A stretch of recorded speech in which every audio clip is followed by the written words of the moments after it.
नमो रिहन्तां नमो श्रीथाळं नमो ईयाळं नमो जयाळं नमो लोये सबसाहुळं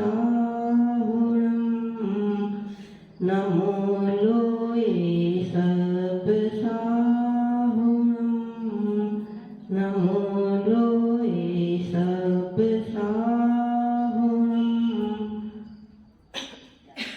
आयु अल्प है काल में बहुत है आयु अल्प है काल में बहुत है उन्हें खपाना है लिया हुआ जो कर्ज पुराना उसे चुकाना है जाग जाग सौभाग्य जगा संयम पथ धारो संयम पथ धारण करके मोक्ष महापद पालो मोक्ष महापद पालो।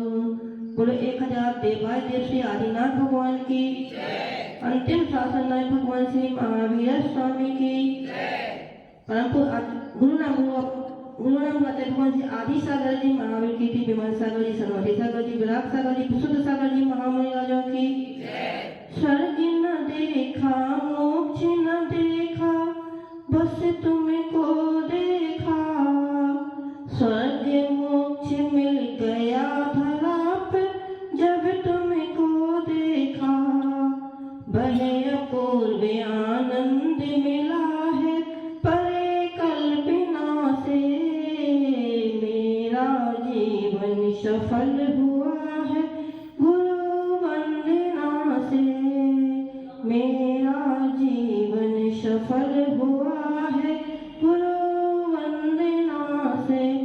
प्रभु आचार्य भगवान श्री सुंदर सागर जी महाराज जी की प्रभु आचार्य भगवान श्री विभव सागर जी महाराज जी की 3 कम 9 करोड़ महामुनि राजा की द्वादशम जिनवाणी माता की आचार्य भगवान के चरणों में नमोस्तु सभी मुनि राजा को नमोस्तु आज्ञा माता जी को वंदना। बोले समस्त आचार्य संघ की। जिसके पास जो होता है वह वही देता है। आचार्य भगवान पूज्य पाद स्वामी इस उपदेश में कह रहे हैं कि जिसके पास जो होगा वह वही देगा।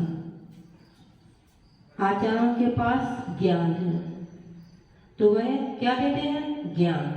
हम जिसकी उपासना करेंगे वही वस्तु हमें प्राप्त होगी। आप सभी अभी यहाँ आए हो गुरुओं की उपासना तो आपको क्या मिलेगा? ज्ञान। और जो घर पे हैं दुकान गए हैं थोड़ा घूमने गए हैं वो अज्ञानियों की उपासना कर रहे हैं तो उनको क्या मिलेगा? अज्ञान। जो जैसा इच्छा करेगा उसे वैसे ही वस्तु की प्राप्ति होती है। अब हमारे हाथ में है कि हमें प्राप्त क्या करना। हम सभी चाहते हैं कि हमें अच्छी से अच्छी वस्तु मिले। ऐसी कौन सी वस्तु है जो अच्छी से अच्छी है बुरी नहीं है? कोई ऐसी वस्तु है जो अच्छी हो बुरी ना हो? जो वस्तु अच्छी है वह बुरी भी है। क्यों? यदि किसी व्यक्ति को भोजन अच्छा लगता है और भोजन में उसको रसगुल्ला पसंद है वह रसगुल्ला उसके लिए क्या है? अमृत है। लेकिन यदि कोई व्यक्ति शुगर का पेशेंट है तो उसे रसगुल्ला क्या है? बिस्किट तो है। तो वस्तु अच्छी बुरी है कि हमारा विचार अच्छा बुरा है? लेकिन हम क्या करते हैं? वह वस्तु अच्छी नहीं है, हम वहां गए तो उसने हमें ऐसा अच्छी चीज नहीं दी, वह तो सबको वही वस्तु दे रहा था। आप मंदिर आते हो तो कोई मंदिर से पुण्य भी लेकर जाता है तो कोई साथ में पाप भी ले जाता है। इसमें भगवान का क्या कसूर? भगवान ने तो किसी के साथ भेदभाव किया। अभी आप यहाँ प्रवचन सुनने आए हो और यदि आप बिगर मन के आ गए, चलो कोई नहीं है, हमें तो समय पास करना है, तो क्या आपको पुण्य मिलेगा? बस कितना पुण्य मिलेगा?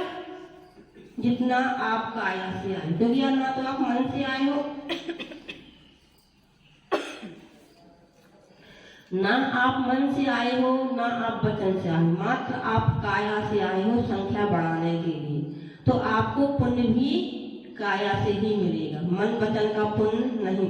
तो हमें कोई भी कार्य करना हो, यदि हम मन वचन और काया की एकाग्रता पूर्वक कार्य करते हैं तो हमें पुण्य की प्राप्ति होती है। और बिगर पुण्य के कोई काम नहीं होता। हमें कोई भी काम करना हो, किसी भी वस्तु की प्राप्ति करना हो, बिगर पुण्य के नहीं होती। हमारे सत्ता में जितना पुण्य था, जितना हमारा बैंक में बैलेंस था, उसको तो हम निकाल निकाल के खा रहे हैं। सबका बैलेंस होगा, ऐसा कोई नहीं है जिसका बैंक में बैलेंस ना हो। और यदि आप उसमें जमा ना करो, निकालते जाओ तो क्या होगा? है? एक दिन ऐसा आएगा कि वह खाता आपका खाली। ऐसे ही आप पिछले जन्म में बहुत पुण्य करके आए कि आपको यह मनुष्य पर्याय मिली, यह जैन कुल मिला, उत्तम शरीर मिला, अच्छी इंद्रियां मिली, सब कुछ आपके पास में है, पैसा भी आपके पास में है, बुद्धि भी आपके पास में। लेकिन आप उस पैसे का, उस बुद्धि का उपयोग नहीं करोगे तो क्या होगा? आचार्य ने बताया था कि धन की 3 गति होती है। कितनी? या तो दान कर लो, या स्वयं उपभोग कर लो, अथवा नाश तो होना ही है। हम सोचते हैं कि हमने इतना पैसा कमा के बच्चों के लिए रख दिया, हमने तिजोरी भर भर के रख दी है, स्वयं तो पाप कमाया, क्योंकि बिगर पाप के पैसा अर्जन नहीं होता। ऐसा कोई है जिसने पैसा कमाया हो पाप न किया हो? ऐसा हो सकता कि पैसा कमाए और पाप ना हो? अरे भैया, होता है ऐसा? क्यों है? तो जब भी हम पैसा कमाएंगे उसमें पाप तो होगा ही। तो ऐसा कोई भी व्यक्ति नहीं है कि जो पैसा कमाए और पाप ना हो। तो हमने पैसा कमा के रख लिया और स्वयं पाप कमा के रख लिया। जो पैसा हमने लॉकर में जमा कर दिया उसका उपभोग कौन करेगा? जिसका पुण्य होगा। हमारा पुण्य तो इतना ही था कि बस यहाँ से लाके यहाँ रखना, यहाँ से लाके यहाँ रखना, इतना ही पुण्य हमने किया था। और उस यहाँ से यहाँ रखने में जो पाप का अर्जन किया वह हमें ही भोगना पड़ेगा। और जिस व्यक्ति का पुण्य था वह हमारे घर में आके उत्पन्न हो गया और उस पैसे का उसने उपभोग किया। हमने तो सिर्फ कमाया, उपभोग करने वाला कोई दूसरा था। हमने पैसा कमाया, साथ में पाप कमाया। पैसा का उपयोग कोई पुण्यात्मा जीव कर रहा है और उस पाप का उपभोग हम स्वयं कर रहे हैं। लोभ में आकुलता होती है और हमारे अंदर इतना लोभ भरा कि ये भी मिल जाए, ये भी मिल जाए।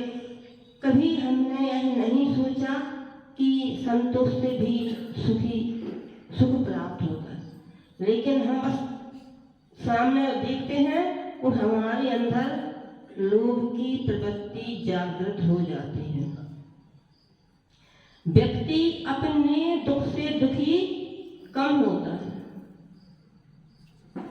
अपने दुख से दुखी कम होता है, दूसरों को देखकर दुखी होता है। हम दूसरों के सुख को भी दुखी, अपने आप को दुखी कर लेते हैं। दूसरों के दुख से दुखी होते तो ठीक है, दूसरों के सुख को देखकर भी दुखी हो रहे हैं। इस पंचम काल में व्यक्ति को जितना निजी दुख नहीं है, उससे ज्यादा दुख दूसरों को देखकर है। वह क्यों इतना सुखी है, उसके पास क्यों इतना है, वह क्यों ऐसा करता है, हम तो ऐसा कर नहीं पाते। हमारा शरीर कार्य नहीं कर रहा है, हमारे शरीर की क्षमता नहीं है, और सामने वाला यदि कार्य कर रहा है तब भी हम दुखी हैं। हम कुछ नहीं कर पा रहे फिर भी दुखी हैं। एक राजा श्रेयांश और उनके बड़े भाई सोम, उनका एक पुत्र था जिसका नाम था राजा जय कुमार।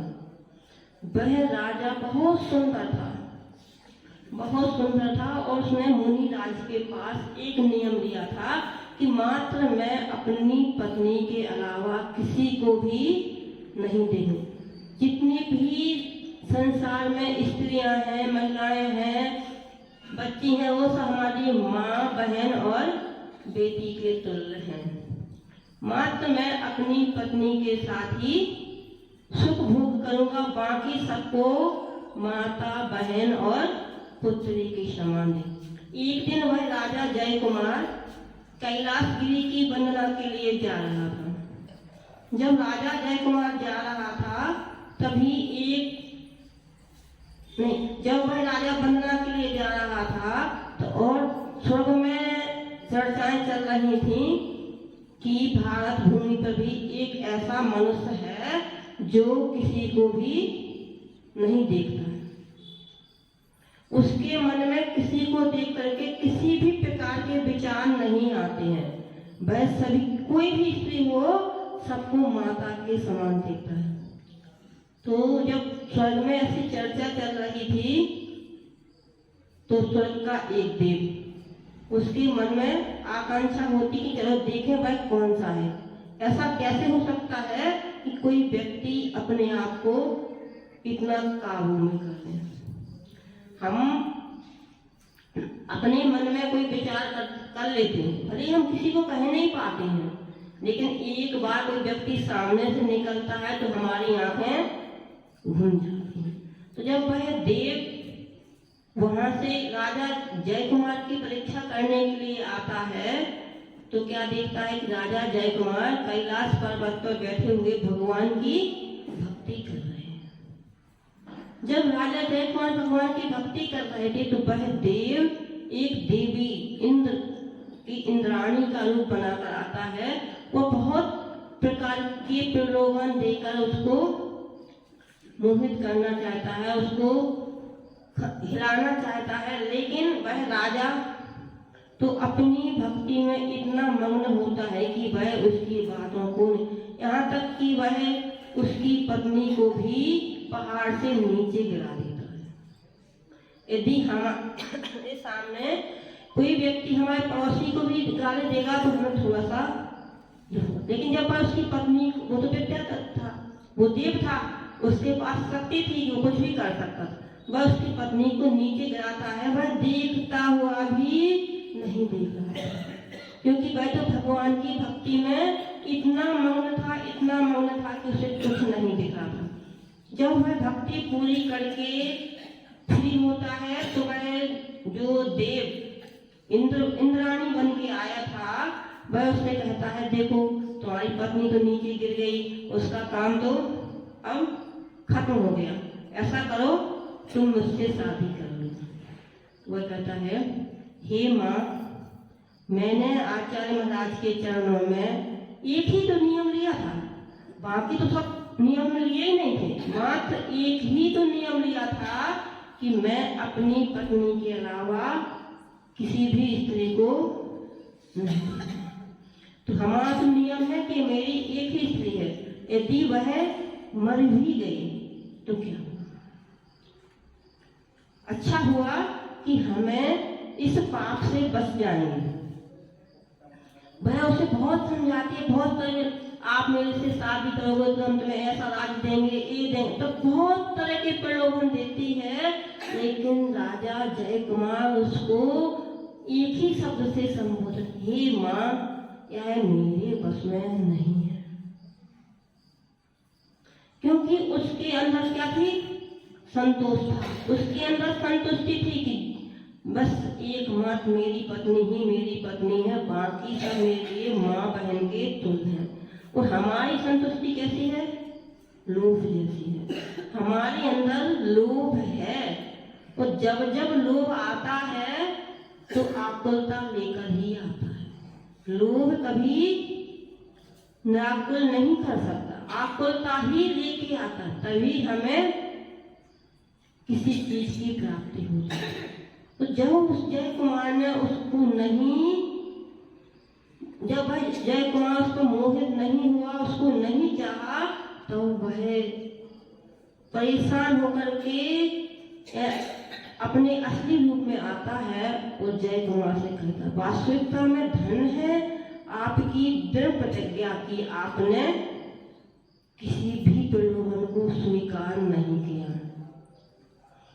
तो उस देव के पास बहुत सारी विद्याएं थी, तो उसने कुछ विद्याएं उस राजा जय कुमार को दी। वो वापस जब स्वर्ग में जाता है तो वास्तविकता में यदि हमें तप त्याग तपस्या देखनी है तो कहाँ है? भारत की भूमि पर ही है, आर्यखंड में ही है। इन देवों के पास तो कुछ भी नहीं है, क्योंकि उनके तो मन में विचार करते ही सब काम हो जाते। तो जब हमारे भारत भूमि पे इस तरह के लोग हुए हैं कि उन्होंने अपने आप को इतनी दृढ़ निश्चय कर लिया कि हमें ऐसा नहीं करना है, तो नहीं, तो क्या हम कोई एक छोटे नियम नहीं ले सकते? लेकिन हमारे मन में तो है नहीं, हमें तो जो करना सो करना। यदि हम नियम ले लें कि 8:30 बजे हमें मंदिर जाना ही है, तो क्या हम नहीं आ सकते? बस हमारे मन में एक दृढ़ धारणा ही नहीं है, हमने कभी धारणा ही नहीं बनाई कि हमें ऐसा कार्य करना है। यदि हम धारणा बना लें कि हमें 8:30 बजे मंदिर जाना ही है, तो फिर हम भी नियम से आ सकते। तो आप सभी समय से आए, समय पे ज्ञान प्राप्त करें। बोल परंतु आचार्य भगवान की सुंदर सागर जी महाराज की जय। नमस्कार।